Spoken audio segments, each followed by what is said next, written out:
Plus two. Plus two. All the time is not plus two. As a group, we are talking about the nature of control inflation as an employee. We have seen that we have not fear of inflation, but to go with it. When you are unemployed, you don't have an income, a salary or any wage. But we tackle with everything by personal savings. So we have mentioned some measures you can take so that you are living in inflation at the same time unemployed. The first measure you have to we have seen first of all on the chart. We see the rate of inflation of some prices, how some are expensive than others and other cheap. And we have seen that, like on the meat, we have seen that it costs high than beans. As all contains proteins and fibers, you see that we can reduce the number of times we take meat and take beans. Like if we take meat 4 times a week, we may take it 2 times and substitute with beans. Or they have proteins and the beans cost less. We also seen on vegetables. Vegetables, we have seen that for fresh agriculture product, they have 46, I think, percent. And we know that every one meter square can grow vegetable which can serve a family. So every family, for example, we have a family of 3 or 4. We can plant that meter square of vegetables, carrots, or other vegetable, cabbages, and consume it instead of buying it. Even the rest, if you have a large space, you can sell it and you make money instead of consuming your money. The second, on the breads, we found that breads also cost high. But you have seen that internet and education cost less. So you can use the internet and education instead to make your own bread. And you make a bread, and even you consume it and sell it.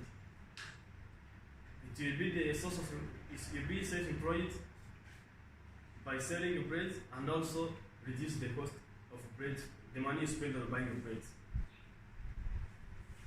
We also have to use the low-cost crops. We have seen that the imported crops are less as the one made in Rwanda, as NSA explained. So if you're not employed, you reduce the lecture and you have those like our chargoa. Instead of having those made in Rwanda for 3K per sheet, you can have a chargoa for 3K per sheet. Also have reduced existing resources. As you have seen that we have many capitals, natural capital, physical capital, all resources you get by God. We have used it to increase our productivity instead of being afraid of inflation, but acquire it. Thank you. If there's one addition. Okay. Any comments? Yes. Remind me again. Your name, your name. Ali. It's not a problem, it is a main addition. So, as you have seen, a problem means equal to opportunity. We are employed now. So for inflation, why you cannot think how you cannot get a job, how you can initiate a business? So that to convert or to change from problem so that you have opportunity. So you see that is the challenges or struggle we pass through because we are unemployed. Okay, I think, how can we do? What can we do? So among that measures to control inflation, but you can also search how you can be engaged in work. Instead of being unemployed for forever and ever, we can invest, we can do something to make us getting an income. Thank you. Thank you so much. So I think that that's what Dr. Bweji has been saying. So I think that you have to be on the offense instead of being on defense. So because you are now unemployed, you have to find ways to make money. Yeah. So you are in the hole. So you have to find ways to get out of that hole. Yes. So I was expecting like from you to see like if I'm unemployed, I have to find skills, how to maybe skills or create some social connections to make, like, if I already have skills, I have to look for connections to get me out of that situation. So that's I think that is the number one point that you should have, like, put there. Thank you. I'll say that the social medias and internet put this. So in your employment, you may study so that you can do some things. And I have said, if you plant the vegetables, you may sell it. You have to plant for eating only, but even for selling. As a job creation, or as a creation of some business you can do. And even those breads, you may produce the bread to eat for self, but also for selling. Not also, you just have to tackle for living, not to be afraid of inflation of employment and be like you are abandoned. But if your problem, find solution. So let me just ask something. I think if I were to be on that group, I will not look at unemployment like a salary job. I will look at unemployment like a salary job. Okay? But if I was on that group, I would look at unemployment means I'm an entrepreneur.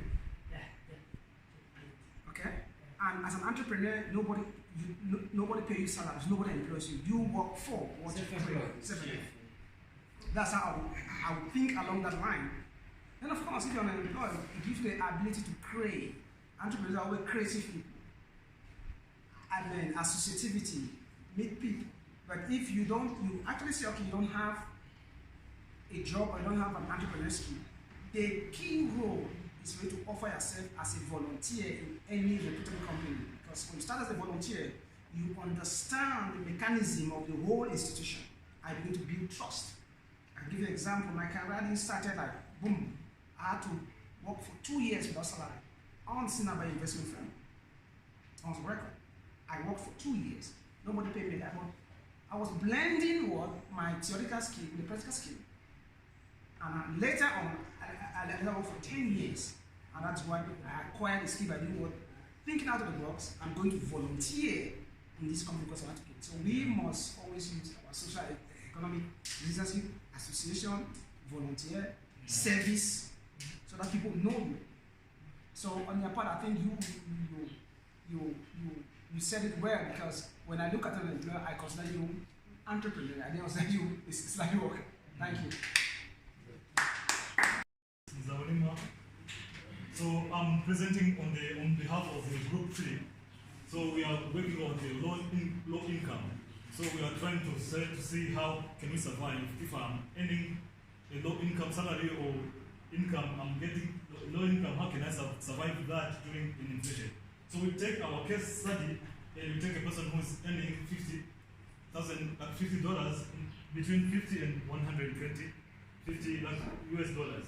But this person, we forgot to write this, but this we use this case study as a person who living in the city.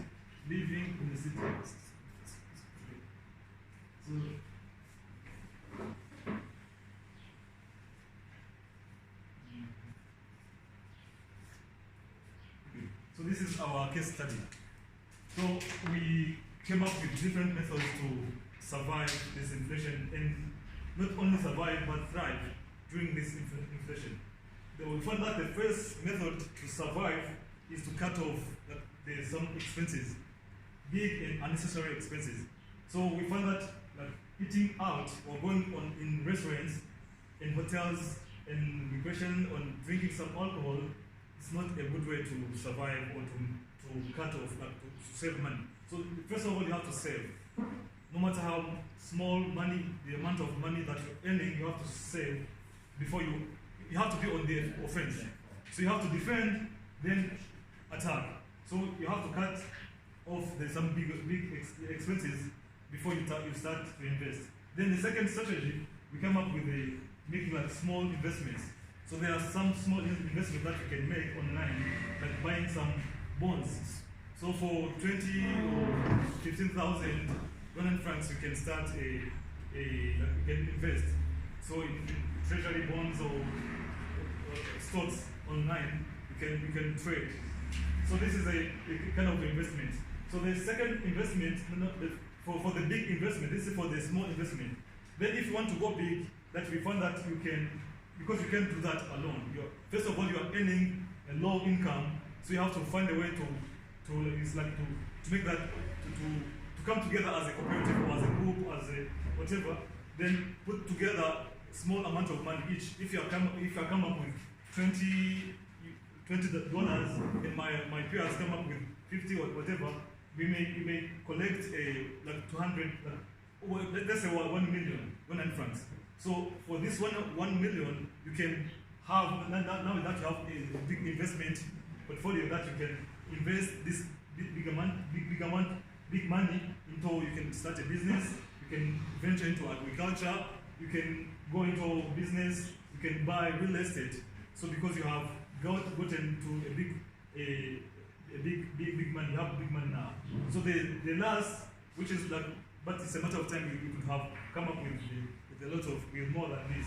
But the fourth is that you have to look for ways to increase your income, because now that inflation is hitting, and this is a very bad time to sit on assets or on whatever the existing skills. You have to look ways to upgrade your skills. Because for instance, if I earn like, let's say 100 USD, so now during the inflation, this money is no longer enough. So you have to find ways to make more money. So in way to increase the income, we find that you have to upgrade your skills. Maybe you can start a side hustle. So maybe you can start with upgrading your skills, then using those skills to venture into other businesses. So these are, in a nutshell, these are the strategies that you can maneuver, then you can go through to survive the inflation. Thank you. I have one comment chapters for you. This is from my observation, and I entered more than 69 countries. Yes. And always I focus, either I worked or I've been observing at least, Yes. the low income people. They are not good in skills, and many times, most of them, let's say maybe I could say more than 60%. They are not good in money, they don't have money, but they are very good in social relations. Okay. So this is maybe something that is should be considered in your approach. They are very good, and I'll give you example. We were in Morocco, and we gone to a very poor village. Okay,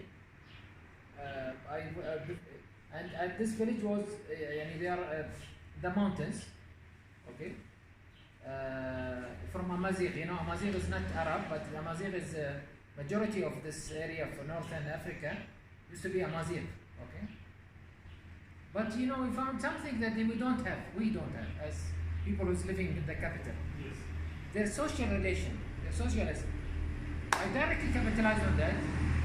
I told them, because I enjoy the environment, there was a wealth there that I don't have. I wanted that wealth, and I wanted to transfer this wealth also to my customers who came to the forum after 3 months. We told them, just show us the same way that you showed me and my wife. Yes. Show us the social capital, how much you are much wealthier than us in social capital. And what was that? We eat in their lunch, in their area, and everybody was really amazed how the lunch came. So you had the water coming, one water bottle coming from this house. One house is bringing the carpet so that you sit down on the floor.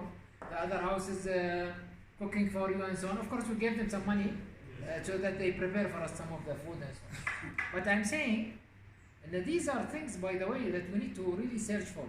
Don't forget the other, every people, every class, even we said the unemployed, as well said by Stark, that we should call him self-employed.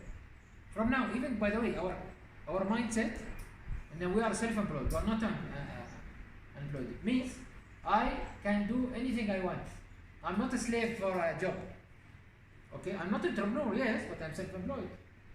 It means I will look now for what are the things that make me survive. So this is very important, I think, this way. Okay. So, Doctor, what I want to add. My biggest issue here is when it comes to low income earners, is they don't want to budget. They feel that their money is too small for them to budget, which is the biggest problem that I have in sub-Saharan Africa continent. Because so long as you said you have an income, whether it's low, you still have the capacity to understand that I have to budget. Once you budget, you understand that there's a part of a budget that said, let me pay myself first. So in every situation, I say I'm going to make a budget, because budget is going to force you to do what is on that list. So for example, people come and say, oh, my income is low, how can I save? I say, you can save, but you need to understand first. Take out your expenses. You say, I eat 500. I say, cut it down from 150. Don't eat 500. Make sure that you are 10% savings of it. So budget will trigger you, prepare your mindsets, change your behavior for you to have 10% of what income you are earning for you to save. It's very important. Budgeting. Super important. Thank you. Still have a problem. Excuse me. The question is, how do you create side hustles for a case where your profession is too critical?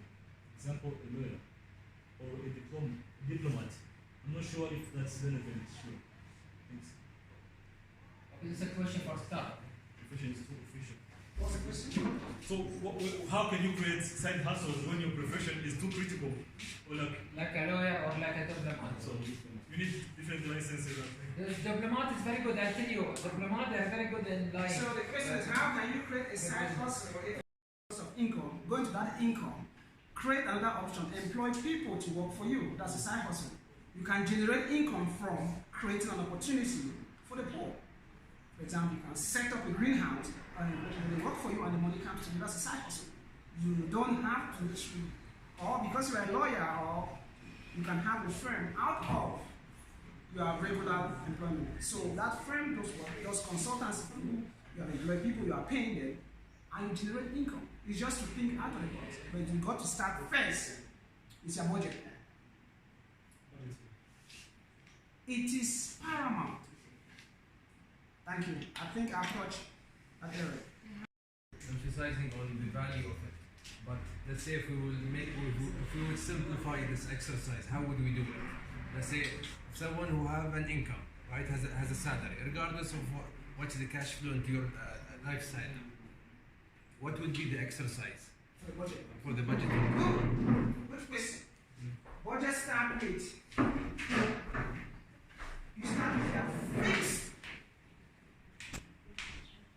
expense. Yeah. This is very dangerous. Because your rent must come out first. I'm spending rent. These are the basics. I'm spending on food. I'm spending on utilities. Rent must come off the budget. Utilities come off the budget. Food, because of social economy, you can vary. So if you have a rate of 10,000, I make it very simple, 10,000, you know your fixed expense must come out here. So every expense that is not fixed, you can manage it with your social activity, you can cut it down. Okay? So budget is that you got to be disciplined to follow it. The moment you get used to your budget, life becomes easy. Because each time you want to buy an unnecessary product, your conscience kicks you, hey man, what am I doing? It's a behavioral pattern and you can develop it with all this knowledge. And the budget will encourage you to have a fixed amount of saving. So let me tell you what happened. Like I give an example on the potato. I budgeted 1,000. I want to eat potato. If that potato was above 1,000, I didn't have it. But it moved from what 500 I used to buy to what 700. But my budget was what 1,000, so I could afford it. The moment that potato was 1,100, I'm off. 1,050, I'm off. That is how disciplined I am when it comes to budgeting. And budget keeps you grounded. Discipline force you to stick. And the moment you stick on it, you say, oh, I have some money left over. Where does that money go? Don't go and drink alcohol. Take it back to your saving plan. It's critical. So the moment you see that, okay, my fixed expenses are going, variable, I'm cutting off, utility is fixed. Any excess of that budget, take it back to your basket, to your safe net. That's how you build the culture, you build the behavior, now you start to act like the Chinese. All you know, because I live with them, I speak Chinese fluently. Yeah. So I understand them. They act unconscious because it's been drilled to them. And because they survive the hunger and the history, yes. Their famine mostly have. 1975, China was all water. My country, Cameroon, we send them vegetables, potatoes. But now we cannot even eat. But now China has food because they have resilience, they have developed. Understand? So Chinese person behave unconsciously when it comes to what budgeting. I can give another example in China where I used to do consulting. Okay, there was one project I wanted to go. I wanted to take a taxi. That gentleman said, why do you want to take a taxi that you can walk for 15 minutes? She said, and even walking is good for my health. I said, no, I got money, why? Mm-hmm. When she left me, I said, well, this woman is right. I look at the time, it was around 30 minutes to time. And I could use 10 minutes to walk. And I walked, so I came back, I said, thank you. So they are programmed that way and they do budgeting. If a Chinese man go to the shop, he checks. Which ingredient can give you the same nutrients that the one and cheaper price? It starts from budget. When you practice budgeting, you are getting out of everything. I hope I've answered that question. Thank you. When you go, you invite more friends. We shouldn't be the one that you invite. You cannot be enjoying good things and you don't invite people. Because the revolution is to get this message across the country. So you should take it on your part that next session I am only somebody to come and enjoy what you are getting. Okay? So this is going to continue based on the program that Dr. had, and we are always here to solve any problem out of what is going to make you reduce the value of your money. I can promise you that. My consultation, I've given to Dr. that I'll do it for free. But I will charge when I become a fund manager when you have invested. That is the value. Because I've gone above the fee on consulting. I'm charging on because I am making money work for you. I have to charge you on the management. Okay? Thank you, Doctor. Thank you very much. So welcome for coming. Thank you. Let's give them Faith.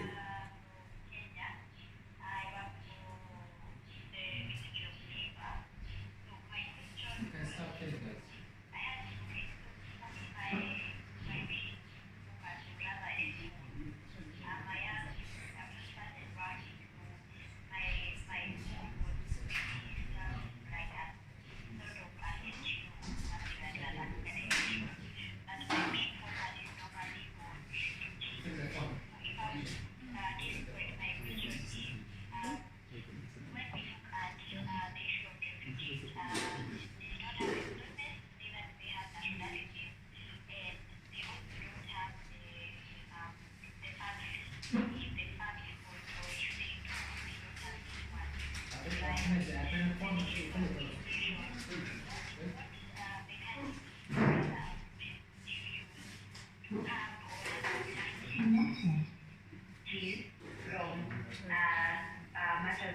Okay. For the government, or are there other avenues that one could use to blanket the refugees from inflation? Okay. Thank you very much, Faith. This is a very good question. I think with refugees, I think the body that gives them security and protection is actually responsible for their... What is the question? Can you repeat the question? Okay. She's saying that she asked that the people that live in the refugee camps, so they don't have access to no job, they don't have access to employment, that what can I advise on inflation that is hitting them. Faith, can you hear me? Have I interpreted the question very well? Yes, you have. Yes. So, I said, if you are in a refugee camp recognized by the government, okay, your inflation rate is being targeted by the state that is being financing that inflation. Which means that once you are in the camp, there are other activities that even if the government not give you incentive on that camp, there are activities that you can also, like you mentioned, volunteer. I've seen refugees that have volunteered and even grow into the rank of the United Nations. And there are activities that I've seen refugees play soccer in the camp and today they are superstars. For example, I'll give you that guy in Bayern. He was a refugee from the camp. He has an opportunity, so he used his human capital to work hard, excel his skill. Today is an international soccer player playing for Bayern Munich. So as a refugee, you have hope because when there's inflation, the government provides you opportunities for you to go to excel. You have to look within yourself. Which skill do I have that I am going to take advantage of that skill with this opportunity that's in front of me? That's one. Refugees are very covered by the government or by the country that they are hiding under. So you still have the same capacity like somebody who is not a refugee. You are even better because you are exposed to organizations that can protect you if you have a certain skill that you want to use. Okay? So inflation is not really your problem at the camp. Your problem is for you to use now your natural capacity, like your physical capacity to break through because you always have opportunities that even people outside the camp doesn't have. Am I sure? Am I correct if I've answered that question? Yes, you have. Thank you. Yes, and there are refugees here that have companies. Because the law allows you to do what? To excel, to create. See? So, but if you have been following this program, Doctor have touched on socioeconomic, I've touched on the financial. These are things that you develop within the camp. So if you are managing any camp, you need to, first of all, ask them to change their mindset. They should not be very sorrowful because inflation is not sorrowful to nobody. It affects everybody. Okay? I think I'll stop here.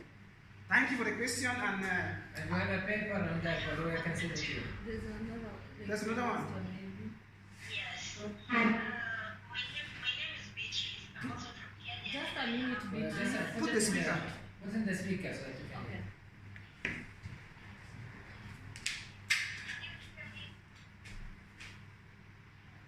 Yeah. Just a second. Just a second. I connected to the speaker. Thank you.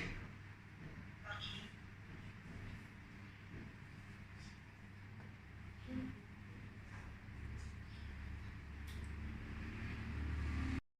Question is, as you all know that we at some point involve victims of COVID-19. Then that's that I've done a question that I'm going to ask. What's your take on COVID-19 inflation? Well, What is that? she wants to know my take on COVID-19 inflation. From where she's From where? From Kenya. Beatrice, am I right? Have I interpreted you well? Okay, not specifically from Kenya. It could be Kenya, Rwanda, and it's everywhere. You want to know my take on COVID-19? Hello? Just ask her again, like, she can't tell. Please, can you hear me now? Beatrice? Beatrice said. Okay, what you got from her? She's I cannot conclude. We need to conclude now. Okay, Beatrice, you want to understand my take on COVID-19 onto present day or just in the era of COVID-19?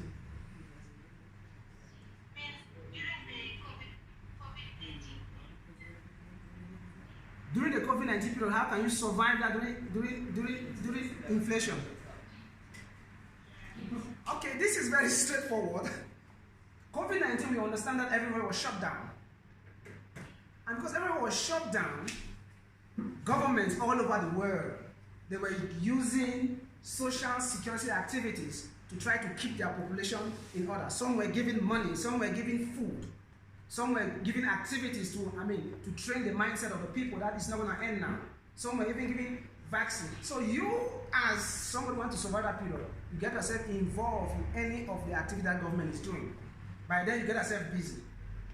By then, people see you that, okay, you are working for this organization, you are trying to provide food for the needy, because during COVID-19, I promise you, not every category of people obtain something from the government. They go to the lower class of the people, which they say they have not.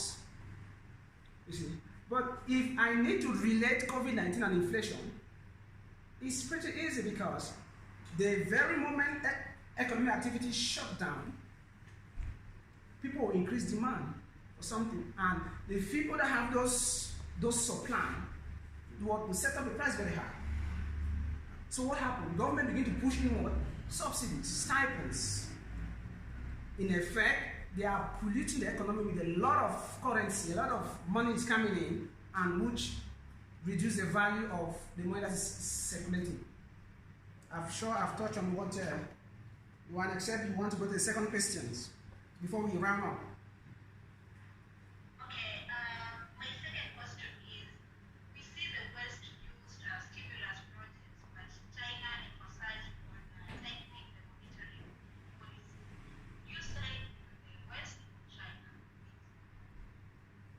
When you tighten the monetary policy, what do? You increase the interest rate. When you increase the interest rate, means that you want to reduce money in circulation. That's what I mean by tightening the monetary policy. You step up the interest rate, banks cannot access the money, loans cannot be very easy for people, so money reduces the economy. China, in my experience, the central bank, I think, is one of the richest central banks in the world. Because they will pump money into the economy so that their people can have access to cheap loans. But we don't have that here in the continent. I was a witness when they called on the street. Are you not going to get loan from China Construction Bank? He said, what percent? I said, 1%. He said, wow, I'm going tomorrow. So China has always stimulated its economy through cash. But now, it gets to a point where there was a bubble. Understand? So COVID-19 actually makes us say, oh, we need to remove this money back, but there's too much money in the system. So that's why China said, I tighten the monetary economy. It means I increase the rate of the banks. Banks cannot have access to money. People cannot have cheap loans. Beatrice, are we good?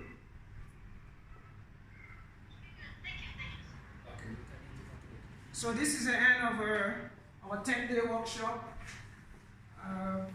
social economic institution. But we need this time group photo from them also. We are going to have a group photo, and please, next time you can. This is very important for my brothers. I'm calling you my brother because I know it took me 15 years to acquire what I'm telling you now. You can see it took me 15 years of experience, and I'm still there. And I'm going to retire doing this. So please, get your brother in. There is more package to be revealed. Wherever you can just log in and get the package. We'll be designing the project as we go along. I want to thank Dr. very much for the initiatives. And I love it, and that's why I am here. I am very passionate in my part to get these skills, but I was very lucky to acquire it. Thank you so much. We shall work together.